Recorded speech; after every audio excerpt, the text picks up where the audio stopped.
तो हम बात कर रहे हैं पहलगाम हमले और उसके साइड इफेक्ट की। आज देखिए प्रधानमंत्री नरेंद्र मोदी ने बिहार में जो मधुबनी में सभा थी उससे जोड़कर ही हम आगे बढ़ेंगे, क्योंकि प्रभाकर ने इसकी बात की है। तो यहाँ पर खुली चेतावनी प्रधानमंत्री नरेंद्र मोदी की तरफ से दे दी गई है। तो साइड इफेक्ट जो थे पहलगाम हमले के, उसका ये चरम बिंदु है और आखिरी इम्प्लीमेंटेशन कब होगा, कहाँ होगा, ये सरकारें तय करेंगी। लेकिन पहलगाम हमले के बाद से लगातार जब पूरे देश में गुस्से का उबाल था, कैबिनेट की बैठक हुई, कैबिनेट ने 5 प्रहार किए पाकिस्तान पर। इसके साइड इफेक्ट क्या होंगे? पाकिस्तान में सिंधु जल समझौता स्थगित होने की वजह से पानी की कमी होगी। हालांकि अभी ये धीरे धीरे होगा, लेकिन पाकिस्तान इससे बौखलाएगा जरूर। वीजा रद्द कर दिए गए। जितने भी पाकिस्तानी देश में हैं, चाहे वो रिश्तेदारी में आए हो, चाहे मेडिकल इमरजेंसी की वजह से आए हो, उनको 1 तारीख तक सबको वापस जाना पड़ेगा। पाकिस्तान एम्बेसी में तमाम अफसरों की तादाद घटाकर अब 30 तक निश्चित कर दी गई है और यहाँ से उनका कामकाज सीधे तौर पर प्रभावित होगा। पाकिस्तान की रातों की नींद खराब है। लगातार पिछले 2 दिनों से पाकिस्तान एयरफोर्स हाई अलर्ट पर है और सीमा के आसपास उसके अलग अलग विमान, चाहे वो एयरफोर्स के हो, नेवी के हो या मिलिट्री एयरक्राफ्ट हो, वो सीमा के आसपास निगरानी करने के लिए उड़ान रातों रात भर रहे हैं। इसके अलावा पाकिस्तान ने घोषणा की है कि वो अब समंदर में सतह से आसमान में मार करने वाली एक मिसाइल का अपने टेस्ट करने जा रहा है, जिसकी वजह से एयर स्पेस लॉक कर दिया गया है। दरअसल पाकिस्तान ये करके ये भी दिखाना चाह रहा है अपने देश की जनता को कि वो भारत के आगे झुकने वाला नहीं है। लेकिन उससे पहले डिफेंस मिनिस्टर का, पाकिस्तान के रक्षा मंत्री का बयान आया था कि ऐसी कोई हरकत भारत की तरफ से ना हो तो अच्छा होगा। पाकिस्तान की तरफ से रिटेलिएशन नहीं हुआ है। लेकिन देश के भीतर क्या हो रहा है? आज देश के भीतर पहलगाम हमले के बाद और कैबिनेट के फैसलों के बाद आज सर्वदलीय बैठक हो रही है। सर्वदलीय बैठक में सरकार की तरफ से विपक्षी नेताओं को भरोसे में लिया जाएगा। इस हमले से जुड़े हुए बारीक बिंदुओं को और इस पूरे रूट को उनको समझाया जाएगा और सरकार ने क्या कदम उठाए हैं ये भी बताया जाएगा और भविष्य में क्या कदम सरकार को उठाने चाहिए, इस बारे में विपक्ष के नेताओं से वो राय मशवरा करेंगे और उनके सुझाव भी लेंगे। लेकिन इसके साथ ही साथ देखिए, कांग्रेस की कार्यसमिति की बैठक भी चल रही है और उस बैठक में वो इस हमले की निंदा करने वाले हैं। विपक्ष एक तरह से सरकार एक मेज पर लेना चाहती है, तो वहीं सरकार दूसरी तरफ एक्शन मोड में भी है। शाम को ही सिंधु जल समझौते पर बैठक भी होनी है। सिंधु जल समझौते को लेकर इसको स्थगित करने का फैसला सरकार ने ले लिया है, लेकिन इसको कैसे स्टेप बाय स्टेप इसको इम्प्लीमेंट करना है, इसके लिए जल शक्ति मंत्री CR पाटिल ने बैठक बुलाई है अपने अधिकारियों के साथ, ताकि इस समझौते के स्थगन के ज़मीन पर उतारने को लेकर जो तैयारी ज़रूरी है उसको किया जा सके। 1960 में सिंधु जल समझौता हुआ था।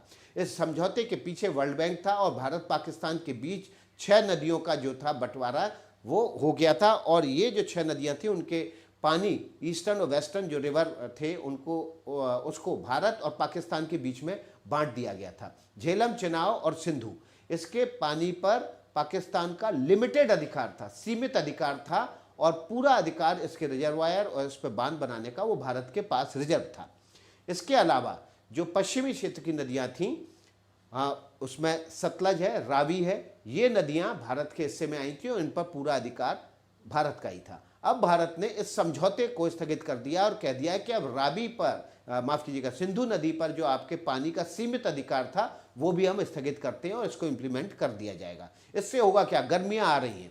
पाकिस्तान का जो इलाका है वो तकरीबन 60 से 70% तक सिंध नदी के पानी से सिंचाई से सिंचित है और इसी सिंचित क्षेत्र से पाकिस्तान की इकोनॉमी में कृषि एक बहुत बड़ा योगदान देती है। हमारे साथ एम्बेसडर दीपक बोहरा हैं, वो ज़्यादा इस पर और प्रकाश डालेंगे। पहलगाम हमले, उसके साइड इफ़ेक्ट और पाकिस्तान की जो चौतरफा घेराबंदी आज प्रधानमंत्री ने शुरू कर दी है बिहार में अपने अंग्रेजी के भाषण के साथ, और निश्चित रूप से डिप्लोमेटिक एफर्ट तो साथ ही साथ पैरेलल चल ही रहे होंगे।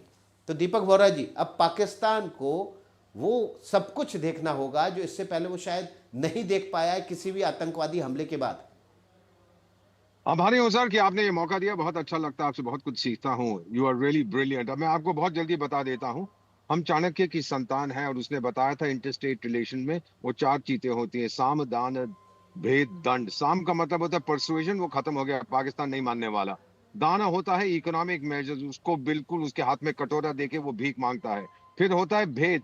इस्लामिक दुनिया में अकेला पड़ गया, एक उसका मित्र नहीं है, केवल इस्लामिक रिपब्लिक ऑफ चीन जो उसका ससुर है उसकी मदद करता है। आखिर में आएगा दंड। अब इसमें आपको एक चीज और बता देता हूं, आपने साइड इफेक्ट्स की बात की है। आपने देखा है सर, मैंने पहली बार देखा है कि श्रीनगर में और कश्मीर के दूसरे शहरों में वहां की जनता, नौजवान सड़क पर उतर आए हैं, एंटी पाकिस्तान नारे लगा रहे हैं। 8-9 साल हुए हैं, वो बुरहन बन्नी बन्नी जो भी उसका नाम था वो मारा था, तब भी कश्मीर के लोग सड़कों पे आ गए थे, उसको बड़ा अपना हीरो मानते थे। अब ये स्थिति बिल्कुल बदल गई है, जो पाकिस्तान को नहीं पच रहा। फाइनली मैं आपको बता देता हूँ, अमेरिका में मेरा एक ग्रुप है सर, हम लोग कुछ रिटायर्ड कांग्रेस पीपल हैं, कुछ एकेडमिक प्रोफेसर हैं, कुछ जर्नलिस्ट हैं। उन्होंने ये लिखा है कि आपको वही करना चाहिए जो हमने उसामा बिन लादेन और अयमन अल जवाहिरी के साथ किया था।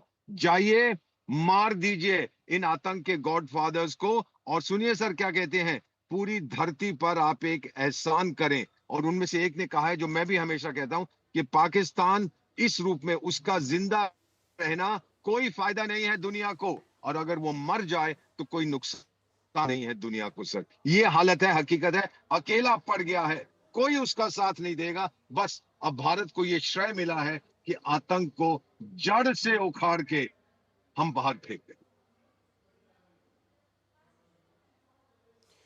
तो एम्बेसडर दीपक बोहरा, जब प्रधानमंत्री नरेंद्र मोदी ये कहते हैं कि आका आतंक के आकाओं की कमर तोड़ने की बारी आ गई है, तो ये आतंक की जो आका हैं वो तो पाकिस्तान में बैठे हुए हैं। तो इसका 100%। मतलब क्या सीधा ये है कि या तो पाकिस्तान उन पर प्रभावी कार्रवाई कर दे, और नहीं तो फिर भारत घुस के उनको उन पर कार्रवाई करेगा? पाकिस्तान कुछ नहीं कर पाएगा सर। 100 साल पहले सोमालिया में वो होता था मैड मुल्ला मोहम्मद, उसने कई हजार लोग अपने जिहाद के नाम में कुर्बान कर दिए थे। और आज है मैड मुल्ला मुनीर, जो कई हजार अपने सिपाहियों को कुर्बान करने लगा। कोई बेवकूफ आइडिया उसके पास जिहाद का, वो कोई सिपाही वेपाही नहीं है, कुरान लेके करता है मैं कुरान के साथ लड़ूंगा, ये करूंगा, बेवकूफ है सर। बेसिक चीज है, पाकिस्तान नहीं सुधरेगा। जो उसका प्रेजेंट सिस्टम है, इतना गहरा वो जहर पहुंच गया है, कुछ नहीं सुधरेगा। जितना उसको मार सकते हैं, डिस्टेबलाइज कर सकते हैं, अपने अंदरूनी मामलों में उसको इन्वॉल्व कर सकते हैं, वो तभी हमारे साथ थोड़ी नॉर्मल सी लाने की कोशिश करेगा। लेकिन वो तो खुद कहता है कि मेरे जीवन का मकसद ये है आपको तंग करना, मुझे अल्लाह ने पैदा किया है आपके साथ जंग करने को। बेवकूफ लोग हैं सर, अपने आप को भूल गए। इकोनॉमिक तरक्की नहीं चाहिए, कुछ नहीं चाहिए, बस भारत को तंग करना है। तो अगर ऐसा एक देश प्योरली नेगेटिव आइडियोलॉजी पे जीता है तो उसका क्या भविष्य होगा सर। मैं इससे ज्यादा कुछ नहीं कहना चाहता। 3 चीजें नरेंद्र मोदी साहब ने अपने वक्तव्य में कही थी, मैं याद रखता हूं। पाताल से भी ढूंढ निकालूंगा, मेरी फितरत है चुन चुन के हिसाब लेना, घर में घुस के मारेंगे। याद रखो बेवकूफो, सरहद के उस पार पाकिस्तान के लोगों, अब हम मारेंगे आपको। नानी नहीं सर, नानी की नानी की नानी की परदादी तक आपको याद आ जाएगी। भारत की ताकत को अंडर एस्टिमेट करो मत करो। ये